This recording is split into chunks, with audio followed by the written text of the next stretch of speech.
Selamat malam, shalom. Shalom, haleluya. Senang sekali bisa ketemu dengan saudara-saudara semua, anak-anak muda yang hebat, yang dahsyat di kota Tasikmalaya. Siapa kelahiran 1980-an? Enggak. Oh, berarti lebih muda ya. 90, generasi 90 ada? Oh iya, dahsyat 90. Generasi kelahiran 2000. Paling banyak ya, haleluya. Kelahiran 2000. Nah sisanya nggak angkat tangan lahir tahun berapa? Kelahiran tahun 70. Oh anak muda pada masanya, haleluya. Jadi ternyata bukan anak muda aja di sini. Ada seluruh generasi, amin. Makanya ada Ketua Bamak Intergenerasi, Pak Dr. Dani, thank you. Pak Ketua Bamak juga thank you bantuannya untuk kita bisa adakan ibadah seluruh kota Tasikmalaya bersatu untuk meninggikan nama Tuhan. Kak Michael juga thank you buat kesaksiannya, buat pujian-pujian yang sudah dinaikkan. Dan kita percaya, kita anak-anak muda punya rancangan masa depan yang penuh harapan. Katakan amin. Nah hari ini saya akan sampaikan firman Tuhan yang saya beri judul, menyalakan semangat penginjilan. Kenapa temanya bukan tentang motivasi gitu ya. Kita mau jadi orang seperti apa di masa depan. Karena saya percaya gini, ketika kita dipanggil jadi anak Tuhan, ketika kita jadi orang yang percaya kepada Kristus, sebenarnya tugas utama kita itu bukan pelayanan di gereja. Ada amin? Sebenarnya tugas utama kita bukan hebat di mimbar ini. Sebenarnya tugas utama kita bukan hebat dalam hal-hal teknis yang saya rasa itu juga perlu untuk menunjang seluruh liturgi pelayanan. Dan saya sangat bersyukur buat gereja-gereja Tuhan yang hari-hari ini sudah punya segala fasilitas yang begitu dahsyat. Tetapi anak-anak muda kota Tasikmalaya, apakah kita masih ingat sebenarnya ketika kita terpanggil jadi anak-anak Tuhan, tugas yang utama untuk kita lakukan adalah memberitakan kabar baik. Ada amin? Sebelum masuk ke dalam pemberitaan Injil, saya mau kasih tahu, apa sih yang membuat kita itu semangat dalam memberikan review? Siapa senang beli review di Google? Ada? Kok nggak ada sih? Kasih review di TripAdvisor ada nggak? Di Google, di Gojek, di mana? Bintang 4, bintang 5. Ada yang suka kasih bintang 1? Bertobat. Jangan kasih bintang 1, kasihan ya. Daripada kasih bintang 1 mending di DM, Pak. Kayaknya layanannya perlu diperbaiki. Tapi kalau kita mau puji, kasih review yang bagus. Saya ingat waktu itu saya pernah dalam perjalanan ke sebuah kota, di kota Vietnam. Dan saya di sana karena saya adalah orang Indonesia, saya nggak bisa bahasa Vietnam tentu saja. Tapi muka saya sering dikira orang Vietnam. Jadi begitu masuk ke mobil taksi atau apa, langsung diajak ngobrol. Saya bilang gini, no Viet. Bukan orang Vietnam. Nah pada akhirnya saya sampai di sebuah hotel, di kota kecil namanya kota Hoi An. Lalu saya masuk ke hotel itu, dan saya ketemu satu orang yang luar biasa, namanya King. Wih keren ya namanya King ya. Tahu nggak King itu kerjanya apa? Tukang angkatin koper. Tapi namanya King. Nah ini kayaknya percaya sama janji Tuhan dia ya. Walaupun angkatin koper dia ada raja gitu. Nah King ini luar biasa. Dia orang Vietnam asli tapi ngomong Inggrisnya sangat helpful. Dan dia membantu kami bukan hanya angkatin koper. Dia kasih rekomendasi yang terbaik untuk kami wisata. Dia kasih rekomendasi tempat cafe shop terbaik. Dia kasih rekomendasi restoran terbaik. Dia kasih tahu kalau mau kesini pakai paket yang ini lebih murah, yang itu lebih baik. Wih, terus pas sebelum kita pulang dia kasih kartu nama. Please review me on TripAdvisor. Oh oke. Lalu saya belum pernah review TripAdvisor. Biasanya kasih review di Google. Ternyata ketika masuk login harus kasih review 500 kata. Langsung bete saya, aduh males nih 500 kata. Tapi saya udah sangat seneng sama si King itu. Bahkan si King itu saya kasih tips yang gede. Karena saya merasa senang banget. Ya udah deh, demi si King nih, saya review hotelnya, saya kasih tahu nama dia, bellboy yang angkatin koper sangat ramah, hospitalnya terbaik dan lain sebagainya. Dan akhirnya saya kasih tentu saja bintang 5. Nah, ketika kita membuat review, kita semangat tuh karena kita telah dapatkan benefit. Ada amin? Dapatkan manfaat, dapatkan kenikmatan, dapatkan sesuatu hal yang kita sudah terima. Makanya kita mau dengan senang hati memberi review. Nah masalahnya gini, waktu itu saya pernah punya pemikiran, kenapa ya kalau kita makan enak, kita senang cerita sama orang, betul ya? Bahkan kita follower cuma 300 gitu ya, bikin vlog makanan gitu ya, pengen follower kita yang 300 itu tahu gitu. Tahu nggak guys ada makanan enak? Kita bela-belain loh bikin vlog, bikin apa kayak biar kasih tahu bahwa makanan ini enak, restoran ini enak. Saya pikir gini, dulu saya ajarin ke anak-anak muda, hey kalian bisa review Google, bisa kasih tahu makanan. Kenapa kasih tahu Yesus nggak bisa? Ternyata nggak bisa, ternyata nggak bisa, ternyata nggak sama. Jadi apa yang membuat orang semangat beri review itu karena kita sudah dapatkan banyak hal, tetapi ini yang beda. Apa yang membuat seorang semangat memberitakan Injil? Ternyata beda. Orang udah dapat perubahan hidup, udah diberkati sama Tuhan, udah diangkat hidupnya sama Tuhan derajatnya. Tadinya dia nothing jadi somebody yang dipakai Tuhan luar biasa. Tetapi bisa loh orang itu nggak nginjil, bisa loh. Orang udah dikasih sama Tuhan dari yang bukan siapa-siapa, tiba-tiba dari pelayanannya, dari apa yang dikerjakannya diberkati Tuhan.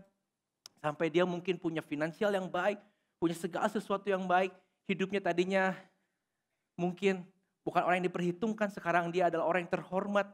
Kalau dipanggil kemana-mana duduknya di paling depan. Tapi bisa loh orang kayak gitu gak beritakan Injil. Bisa. Dan ini buat introspeksi kita semua anak-anak Tuhan. Apakah ketika kita sudah terima Yesus, sudah dapat berkat, sudah dapat perubahan hidup, kita masih rutin memberitakan kabar baik kepada orang-orang di sekitar kita? Ada amin? Langsung hening. Kenapa? Karena saya punya insight yang baru yang saya belum dapatkan waktu tahun 2017 ketika saya awal jadi pemimpin youth pastor. Saya kasih tahu, ayo anak-anak muda beritakan Injil, segampang kasih Google review. Ternyata gak bisa guys. Ternyata gak bisa. Apa sih yang membuat seseorang semangat memberitakan Injil? Mari kita buka firman Tuhan. Kisah para Rasul. Di Kisah para Rasul kita akan dapatkan jawabannya. Apa yang membuat orang semangat memberitakan Injil? Kisah 2. Kisah 2 ayat 1 sampai dengan 4. Ini adalah energi. Ini adalah satu semangat yang hanya bisa didapatkan untuk memberitakan Injil. Kisah 2. Ketika tiba hari Pentakosta, semua orang percaya berkumpul di satu tempat. Tiba-tiba turunlah dari langit suatu bunyi seperti tiupan angin keras yang memenuhi seluruh rumah di mana mereka duduk. Dan tampaklah kepada mereka lidah-lidah seperti nyala api yang bertebaran dan hinggap pada mereka masing-masing. Maka penuhlah mereka dengan Roh Kudus. Lalu mereka mulai berkata-kata dalam bahasa-bahasa lain seperti yang diberikan oleh Roh itu kepada mereka untuk mengatakannya. Di ayat 14, maka bangkitlah Petrus berdiri dengan ke-11 rasul itu dan dengan suara yang nyaring. Dengan suara yang nyaring, ia berkata kepada mereka, hai kamu orang Yahudi dan kamu semua yang tinggal di Yerusalem, ketahuilah dan camkanlah perkataanku ini. Lalu dari ayat 15 seterusnya dia berkhotbah tentang Yesus Kristus juru selamat kita yang sudah kita kenal. Lalu kita baca di ayat 41. Orang-orang yang menerima perkataan itu memberi diri dibaptis dan pada hari itu jumlah mereka bertambah kira-kira berapa? 3.000 jiwa. Ayat ini sering kita baca. Ayat ini sering kita dengar. Ayat ini sering kita renungkan. Tetapi apa yang kita miss di sini adalah kita lihat perubahan hidup para rasul dari orang yang penakut. Para rasul itu bukan pemberani guys. Para rasul itu orang yang meninggalkan Yesus. Pengkhianat semua. Ketika Yesus ditangkap bukannya mereka nemenin Yesus ke penjara gitu. Bubar semuanya. Ketika Yesus di kayu salib kesakitan. Petrus bisa-bisanya menolak. Itu mah bukan guru saya gak kenal dia. Aku gak tahu dia. Padahal yang nanya bukan tentara. Padahal yang nanya bukan orang yang pegang senjata. Yang nanya hanya seorang biasa, seorang anak kecil. Tapi dia takut untuk mengakui. Mereka semua kocar kacir. Gak ada yang semangat. Mereka bahkan untuk tinggal di Yerusalem mereka gak berani. Mereka kabur ke kampung halamannya di Galilea. Tetapi lihat ketika hari Pentakosta itu datang dan mereka dinyatakan penuh dengan Roh Kudus. Penuhlah mereka dengan Roh Kudus. Lalu mereka mulai berbahasa roh. Dan di sana bukan masalah bahasa rohnya teman-teman. Tetapi kita lihat penuh dengan Roh Kudus. Mereka punya semangat. Dia bukan saja sembunyi tetapi Petrus itu berdiri. Berdiri di hadapan orang banyak yang saya yakin kalau Petrus yang dulu gak akan berani. Pasti dia overthinking. Dilempar batu kah? Dibunuh kah? Ditangkap seperti gurunya kah? Tapi dia gak ada pemikiran apapun. Dia langsung berdiri. Dia berkhotbah. Dan 3.000 orang bertobat pada hari itu. para rasul punya semangat memberitakan Injil sejak mereka penuh dengan Roh Kudus. Dan mereka memberitakan Injil hingga hari ini. Akhirnya teman-teman, kita orang Indonesia bisa percaya Yesus karena para rasul yang penuh dengan Roh Kudus. Hari ini kita menyalakan semangat penginjilan, gimana caranya Kak? Bukan masalah kita dapat apa, ingat-ingat berkat apa dari Tuhan, enggak. Tapi gimana caranya, bagaimana agar kita itu hidupnya dapat dipenuhi Roh Kudus untuk dapat memberitakan Injil. Bagaimana caranya? Bagaimana caranya? Ini yang perlu kita pikirkan. Bagaimana caranya agar kita mendapatkan kepenuhan Roh Kudus. Kalau kita balik, sebelum Roh Kudus itu tercurah, kita balik ke Kisah Para Rasul pasal yang pertama. Ketika mereka dapat pesan dari Tuhan, ketika Tuhan sebelum terangkat ke surga, di ayat 4 Tuhan ngomong gini, pada suatu hari ketika ia makan bersama-sama dengan mereka, Tuhan, Yesus, ia melarang mereka meninggalkan Yerusalem dan menyuruh mereka tinggal di situ menantikan janji Bapa yang demikian. Telah kamu dengar daripadaku sebab Yohanes baptis kamu dengan air, tetapi tidak lama lagi kamu akan dibaptis dengan Roh Kudus. Dan ayat 8 bilang, tetapi kamu akan menerima kuasa kalau Roh Kudus turun ke atas kamu dan kamu akan menjadi saksiku, akan menjadi penginjil-penginjil yang hebat. Dan pada akhirnya di ayat 12 sampai 14 ini kuncinya yang akan kita bahas hari ini. Di ayat 12, maka kembalilah rasul-rasul itu ke Yerusalem dan bukit yang disebut Bukit Zaitun yang hanya seperjalanan sahabat jauhnya dari Yerusalem. Setelah mereka tiba di kota, naiklah mereka ke ruang atas tempat mereka menumpang. Maka itu ialah Petrus, Yohanes, Yakobus dan Andreas, Filipus, Thomas, Bartolomeus dan Matius, Yakobus bin Alfeus dan Simon orang Zelot dan Yudas bin Yakobus. Mereka semua bertekun dengan sehati dalam doa bersama-sama dengan beberapa perempuan serta Maria ibu Yesus dan dengan saudara-saudara Yesus. Hal pertama yang membuat mereka bergairah, yang membuat mereka penuh dengan Roh Kudus itu basic. Basic banget, yaitu apa? Berdoa. Berdoa. Kak, berdoa itu basic. Pak Pendeta, berdoa itu udah tahu Pak. Pastor, berdoa itu udah biasa diajarin. Di gereja-gereja kita juga diajarin. Iya benar. Tetapi kenapa saya malam ini melihat ini menjadi satu poin penting? Karena berdoa menantikan, berdoa meminta, itu yang jarang kita lakukan. Berdoa meminta apa? Meminta kepenuhan Roh Kudus, saudara-saudara. Seringkali kita berdoa untuk apa? Untuk apa kita berdoa? Kita berlutut di kamar kita, aduh Tuhan Yesus tolong. Aku mau lulus ujian kali ini Tuhan. Tuhan tolong aku mau promosi ini Tuhan. Tuhan tolong Tuhan. Aku mau masuk ke kantor ini Tuhan. Tuhan tolong aku mau masuk universitas ini Tuhan. Tuhan tolong aku mau lepas dari kebangkrutan ini Tuhan. Apalagi? Biasanya doa-doa kita itu minta apa yang kita butuhkan secara dunia. Tetapi ketika para rasul datang ke kota Yerusalem, mereka menantikan dan berdoa untuk apa? Untuk mendapatkan Roh Kudus yang telah Tuhan janjikan. Ada amin? Lukas 11 ayat 9 sampai 13 sering kita baca. Mintalah maka kamu akan menerima, carilah maka kamu akan mendapat, ketuklah maka apa? Pintu akan dibukakan. Kita lihat itu pakai untuk segala pergumulan hidup kita, oke, gak masalah, emang Tuhan berjanji akan menyertai hidup kita dan memberikan kita berkat-berkat yang Dia janjikan. Tetapi ingat, di Lukas itu sangat jelas, di sana dituliskan, jika engkau meminta Roh Kudus, Ia juga akan memberikan kepadamu. Jadi permintaan kita, apakah kita pernah meminta Tuhan memenuhi kita dengan Roh Kudus sehingga apa? Hidup kita tidak penuh dengan kedagingan. Ada amin? Ketika saya ngajar di kelas teologi, saya kalau bawain kelas keselamatan, saya selalu tanya gini, orang yang telah diselamatkan bisa berbuat dosa lagi enggak? Dan seluruh mahasiswa bilang, bisa Pak. Kenapa bisa? Karena masih ada kedagingan dalam hidup kita. Dan Paulus sendiri katakan, kalau kita mau hidup di dalam Kristus, kita harus hidup nurut sama siapa? Pimpinan Roh Kudus yang ada dalam hati kita. So guys, jadi orang Kristen itu bukan yang penting apa yang aku suka, yang penting apa yang aku mau, tetapi apa yang Tuhan mau dalam hidup kita.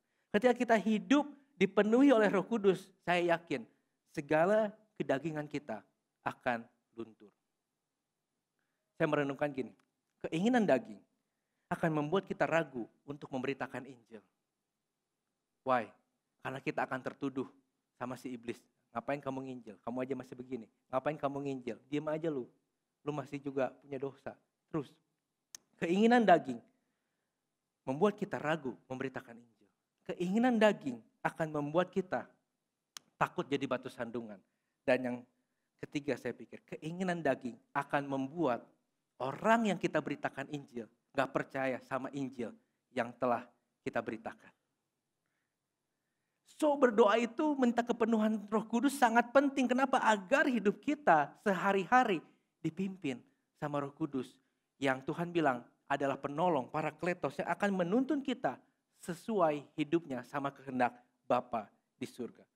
Jadi tentang Roh Kudus itu bukan hanya tentang dogma atau doktrin sebuah gereja aja, enggak. Tapi seluruh kekristenan percaya bahwa hidup orang yang udah percaya sama Tuhan ada Roh Kudusnya. Cuman gini, Roh Kudusnya penuh atau enggak, itu yang jadi masalah.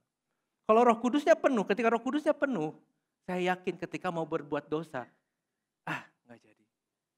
Tuhan bilang jangan.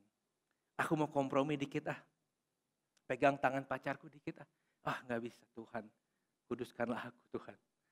Kita mau kompromi dikit, mau tilep duit kas gereja gitu. Ini bendahara-bendahara gereja ya. Godaan terbesar gitu, lihat duit, kayaknya gak akan tahu apa pendetanya. Tapi Tuhan ingatkan kita.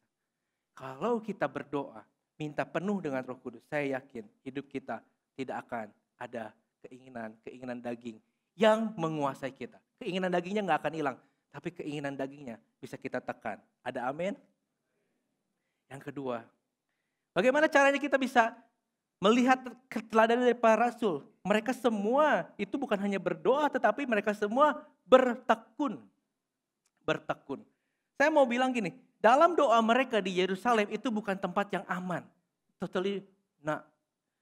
Mereka ketika datang ke Yerusalem adalah tempat di mana gurunya dipersekusi. Mereka nyaman di kampung halamannya di Galilea, di danau yang tenang. Kalau ada yang pernah ke Galilea itu benar-benar bagus banget, danaunya tenang. Mungkin mirip sama Danau Toba gitu ya. Dia damai sekali, bisa mancing, dapat ikan. Yerusalem, tempat yang tidak diinginkan oleh para rasul. Tetapi Yesus bilang apa? Kamu jangan pergi kemana-mana ya. You stay di Yerusalem. Kenapa? Karena akan ada janji Tuhan yang digenapi di Yerusalem. Mereka harus bertekun, diam di Yerusalem. Karena apa? Karena Yerusalem, tempat janji Tuhan dinyatakan. Tetapi Yerusalem bukan tempat yang aman, tempat yang penuh cobaan, tempat yang penuh dengan persekusi untuk orang-orang percaya. Sampai hari rasul-rasul menyebarkan agama Kristen ke seluruh dunia, Yerusalem tetap menjadi kota yang tersulit. Makanya ingat ketika Paulus berjalan, Paulus selalu nulis surat-surat lalu bilang, kalau kita ada lebih kita kasih yuk buat orang-orang suci di Yerusalem. Kelebihan-kelebihan uang kita kasih buat orang-orang di Yerusalem. Karena di Yerusalem hidupnya susah. Tetapi ketekunan mereka berdoa di loteng. Kenapa di loteng? Karena mereka sembunyi. Jadi di loteng itu bukan kayak di balkon gitu. Kalau kita punya rumah lantai 2-nya bagus nggak? Bagus. Ada AC-nya? Enggak. Mereka itu kalau kita mau lihat ya, seperti hari ini tuh, seperti di balik gipsum ini saudara-saudara. Siapa yang ada sembunyi di balik gipsum? Maling kali, iya kan? Pencuri yang sembunyi di balik gipsum. Tetapi para rasul itu berdoa bersehati, bertekun menantikan janji Tuhan di balik loteng. Mereka sembunyi karena mereka takut dipersekusi. Tetapi ketekunan mereka membuahkan hasil. Kenapa? Karena akhirnya benar janji Tuhan dicurahkan di dalam kehidupan mereka. Hari ini ketekunan kita lebih mudah. Mungkin kita hanya diminta tekun melayani Tuhan. Udah dijadwal, ya jangan mangkir dari jadwal kita. Kita hanya dikasih kepercayaan, pimpin pujian. Ya udah kita pimpin pujian, jangan telat datang latihan. Kita ada pertemuan-pertemuan doa di gereja kita masing-masing. Kita anak muda suka malas berdoa. Oh kalau ada KKR datang duluan gitu ya. Tapi kalau ada, yuk pertemuan doa diundang Pak Gembala. Ada ujian Pak, ada apa Pak? Banyak alasan.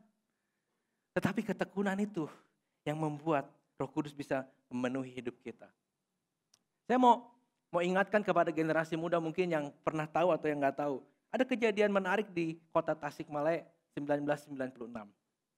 Karena saya tahu sebab istri saya juga ada di sana. Tetapi hal ini bukan untuk membuat kita takut. Tetapi justru apa?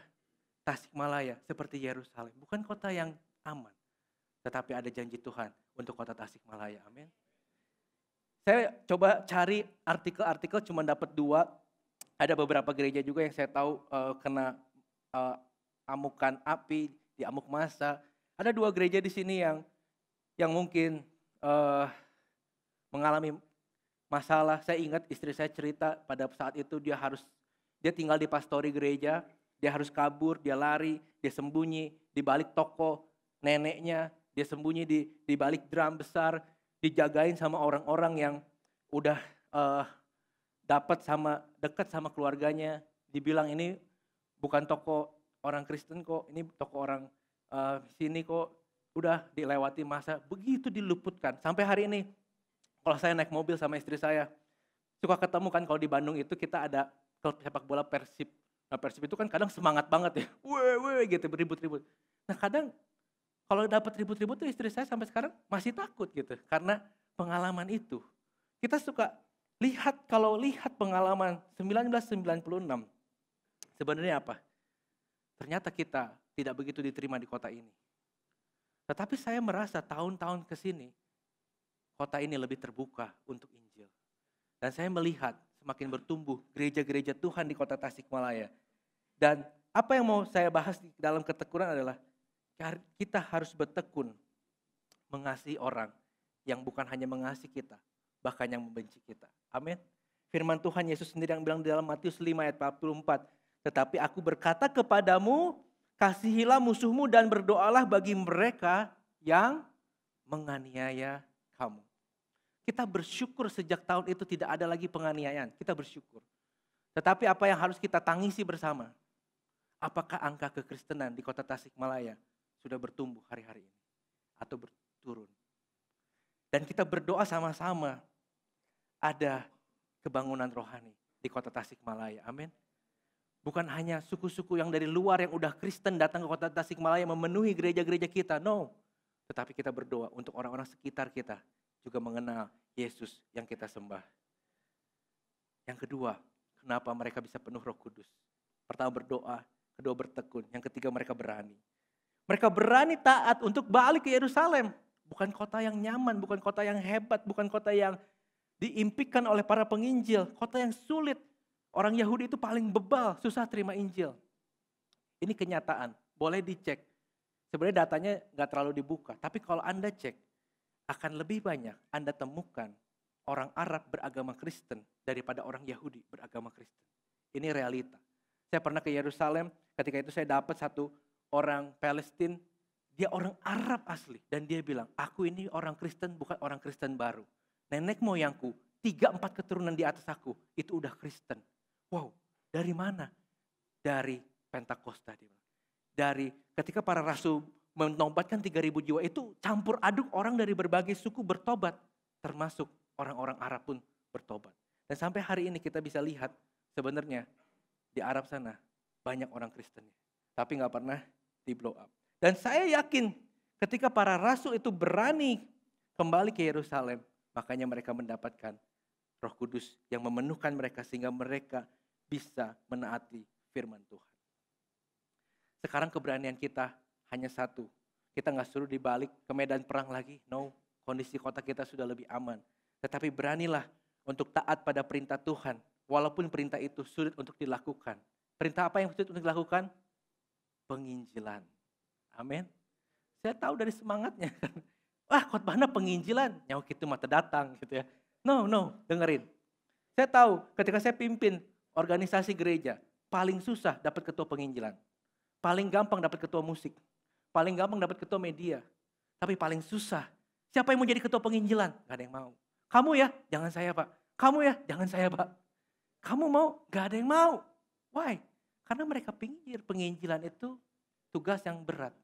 Tetapi saya bilang gini, kalau rasul-rasul zaman itu bisa menyelamatkan banyak jiwa, kita bisa lihat bukan para rasul saja yang berkhotbah, tetapi orang-orang biasa, bahkan yang diaken-diaken yang cuma tadi yang ngurus meja, bagi-bagiin sembako buat para janda, mereka pun dipakai Tuhan buat memberitakan Injil. Tangan mereka pun dipakai Tuhan, kalau tumpang tangan orang sembuh. Tangan mereka pun yang tadinya cuma bagi-bagi beras, bagi-bagi uang buat para janda, tangannya dipakai Tuhan. Kalau doain orang itu bisa bertobat. Dan saya yakin di Tasikmalaya bukan hanya orang yang berdiri di mimbar ini yang harus memberitakan Injil. Tetapi kita semua, anak-anak muda, seluruh generasi memberitakan Injil di kota Tasikmalaya. Amin. Saya mau cerita sedikit tentang penginjilan ini. Gak gampang, saya pernah nginjilin satu teman saya. Dia dari agama yang berbeda, orang tuanya gak ada yang beragama Kristen. Lalu saya pernah coba masuk dari pengetahuan. Kita cerita tentang penciptaan alam, dia kaget. Wih, di kitab lu diajarin ya tentang adanya bumi, langit dan bumi? Iya ada. Di kitab lu ada nggak? Nggak tahu gua karena nggak pernah baca. Jadi agak tidak beragama lah. Tetapi ketika saya kasih tahu tentang penciptaan alam ini dan akhirnya saya kasih tahu tentang Yesus, ini kurang ajar teman saya, ketiduran dia. Berat memang menginjil itu Pak, ketiduran dia. Ya udah saya anggap lupa. Tapi saya ingat 5 tahun berselang, tiba-tiba orang ini kontak saya lagi, ada satu masalah dalam hidupnya, nggak tahu kenapa dia cari saya, dia cuma minta ditopang dalam doa. Oh, oke bro. Lalu dia bilang, aku mau cari Tuhan. Ya udah cari Tuhan yang sesuai dengan keyakinan lu. Cari di semua kitab yang ada, lu pasti nemuin Tuhan. Karena Tuhan itu akan berkenan ditemui oleh orang-orang yang rindu untuk menemukan dia. Benar dia cari, dan pada akhirnya dia cari di berbagai kitab, dan ketika dia sampai ke Alkitab, saya bilang kalau kamu tanya tentang Alkitab bisa tanya saya, tapi kalau yang lain bisa tanya pemuka agama yang lain. Nah akhirnya dia baca juga Alkitab, dan dia mulai tertarik dengan Alkitab karena dia pikir Alkitab bisa masuk di logika dia, bisa dimengerti dengan mudah. Dan pada akhirnya pada waktu itu ada salah satu undangan teman menikah di di salah satu kota di Bali, dan ada orang itu yang saya udah injili, udah lama banget. Ketemu lagi, ngobrol lagi karena udah sering telepon-telepon sebelum ketemu di Bali. Saya tanya gini, bro, bayangin ya lagi suasana mau wedding party itu biasanya ada malam kumpul-kumpul sama mempelai pria. Kalau orang-orang sekarang sebagai bachelor party gitu ya. Biasanya kita ngobrol, ketawa-ketawa, bahas masa lalu, kekonyolan kita waktu muda dan lain sebagainya. Di masa itu bayangin, tiba-tiba saya kepikir gini, ini orang udah cerita tentang Yesus dari kemarin nih, capek gitu kan. Saya tanya sekarang, di tengah suasana pesta. Bro, gini ya, lu pendengar Yesus kan dari lalu. Lu percaya gak sama Yesus? Saya tanya aja gitu. Percaya? Oh percaya? Iya. Wih, mau terima Tuhan Yesus gak? Emang harus diterima gimana? Oh harus diterima bro, lu ikutin doa gua. Nanti kita doa terima Tuhan Yesus. Terus apa? Kalau udah gitu nanti kita cari waktu datang ke gereja kita baptis. Oh gitu, ya udah. Wow, mau. Terus yang lain teman saya kaget, lihat-lihatan. Taruh dulu, taruh gelasnya taruh. Kita doain dulu teman kita. Doain buat teman kita. Tuhan Yesus, aku menerima Engkau sebagai juru selamatku. Amin. Dan saya tahu, aduh, dia main-main gak ya? Takut gitu kan. Singkat cerita saya lupa, sebulan 2 bulan kemudian dia telepon saya ketika udah saya kembali ke kota di mana saya ada pada waktu itu, kota Bandung. Dia tanya gini, bro, lu bilang kemarin ya gue harus dibaptis. Gimana caranya? Oh iya, sorry gue lupa. Lu harus katekisasi dulu, ikut pemuridan. Oke, di mana? Lihat jadwal gereja, aduh kelewat lagi pemuridannya. Saya telepon departemen pemuridan. Pak, boleh gak saya muridin ini anak? Katekisasi saya pimpin. Saya jamin ini anak benar-benar terima Tuhan. Oh boleh. Jadi saya pimpin pribadi pemberitaan di rumah. Sampai akhirnya dia dibaptis. Dan sukacitanya luar biasa. Ketika bisa menyelamatkan 1 jiwa aja. Dan saya yakin kalau kita udah lama jadi orang Kristen. Ngerasa ibadah kok gini-gini aja ya. Oh nyanyi gini-gini aja ya. Di gereja ini lagunya ini. Di gereja ini sama juga lagunya ini. Beda sinode lagunya sama juga. Gak ada gairah. Saya mau bilang. Kapan terakhir kali kita memberitakan Injil? Karena ketika kita memberitakan Injil. Saya percaya ada kuasa Tuhan yang menyertai kita. Ada tanda-tanda ajaib yang menyertai kita. Ada adrenalin yang bergerak dalam, gejolak dalam hati kita karena apa? Bukan karena ketakutannya, tapi karena apa? Karena kita semangat, kita pengen dia diselamatkan. Ada amin? Kita bisa lihat orang-orang di sekitar rumah kita, di kota Tasikmalaya. Banyak yang belum kenal Injil. Tetapi saya mau lihat, jangan seperti orang ini. Ada yang namanya John Chow. John Chow itu dia adalah misionaris Kristen yang dibunuh oleh suku terasing di Samudra Hindia. Namanya John Allen Chow, usianya 27 tahun. Terbunuh di luar, di pulau yang dia ingin injili pulau itu. Tapi dia datang sendirian, tanpa persiapan, tanpa perlengkapan, tidak berhikmat. Dan Dan akhirnya dia dibunuh. Dan sampai akhirnya mereka sangat sulit untuk mengevakuasi jasad dari seorang misionaris ini. Tapi Roh Kudus akan membuat kita memiliki hikmat dan menentukan bagaimana kita akan melakukan pemberitaan Injil. Ada 2 tokoh yang sangat berhasil dan saya yakin teman-teman di sini banyak yang tahu. Next slide. Yang pertama No Manson. Orang-orang Batak tahu ini, penginjil di tanah Batak. Kalau sampai hari ini mayoritas suku Batak beragama Kristen karena penginjil ini. Yang kedua Joseph Camp, penginjil ke tanah Maluku. Keberhasilannya luar biasa. Dia membawa suku Maluku cinta Tuhan sampai hari ini. Tetapi kalau kita lihat di Pulau Jawa agak sulit. Banyak penginjil sending dari luar negeri, dari Belanda, dikirim oleh berbagai macam sinode gereja di masa yang lampau. Masuk ke Jawa Barat, masuk ke Jawa Tengah, ke Jawa Timur. Sulit memenangkan jiwa.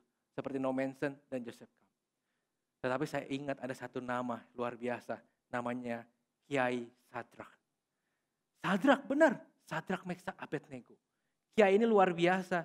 Dia orang asli Indonesia. Dia orang asli suku Jawa. Dan Kiai Sadrak adalah orang yang menerima Tuhan Yesus. Karena dia tadinya orang yang suka ngelmu. Jadi orang Jawa itu senang dengarkan ilmu. Jadi ngelmu, cari guru yang lebih pintar dari dia, cari guru yang lebih pintar dari dia. Dan ketika dia ngelmu, dia ketemu satu guru yang luar biasa pinternya. Dan guru itu bisa membuat dia percaya sama Kristus. Karena ternyata guru ngelmunya dia itu percaya Yesus. Tetapi ngajar Yesus pakai cara Jawa. Dan pada akhirnya dalam setahun Kiai Sadrak dipercaya bisa menobatkan 5.000 sampai 7.000 orang. Di mana Zending dari Belanda, dari Portugis, dari mana ketika dikirim ke Jawa Tengah, paling setahun hanya bisa dapat 5 jiwa. Dahsyat. Jadi ketika saya lihat Kiai Sadrak, wow mind blowing banget. Kadang kita terfokus penginjilan itu cara barat, cara bule, masukin ke gereja. Gimana mereka bisa worship God dengan caranya kita. Tetapi ketika saya baca tentang Kiai Sadrak, saya percaya di masa depan mungkin ada orang yang menyelamatkan kota Tasikmalaya. Bukan dari suku-suku kita, tapi dari suku asli kota ini. Dan saya percaya ini pasti terjadi ketika kita mau memuridkan, mau bergaul, mau berbagi kasih dengan orang-orang yang ada di sekitar kita. Bahkan dia bangun gereja dan gerejanya itu di atasnya ada salib, tapi salibnya bukan bentuk salib, tapi salibnya dari panah pasopati dan senjata cakra. Jadi ini dari wayang yang diminati oleh orang-orang Jawa. Dan di sana dia bilang, ayo kita ibadah. Ibadah kemana? Ke masjidnya orang Kristen. Dan dia duduk di sana seperti seorang kiai, ngajar pakai bahasa Jawa, bikin lagu worship bahasa Jawa, nembang. Lalu orang-orang pada ngelmu sama dia ngelmu tentang Injil. Memang dia dikecam oleh banyak penginjil karena dia dianggap sinkretisme. Tetapi saya lihat bukan dari sisi pengajarannya, tapi dari sisi cara dia menginjil. Membuahkan hasil. Makanya kita lihat sekarang, orang Jawa Tengah banyak di kampung-kampung sana. Itu kampung-kampung Kristen. Dan saya yakin itu bukan buah dari penginjilan Zending, tapi buah penginjil-penginjil seperti Kiai Sadrak. Dan saya rasa Tasikmalaya punya caranya sendiri untuk kita menangkan. Ada amin? Siapa yang siap menjadi penginjil di kota Tasikmalaya? Haleluya. Haleluya. Kasih kemuliaan buat Tuhan kita.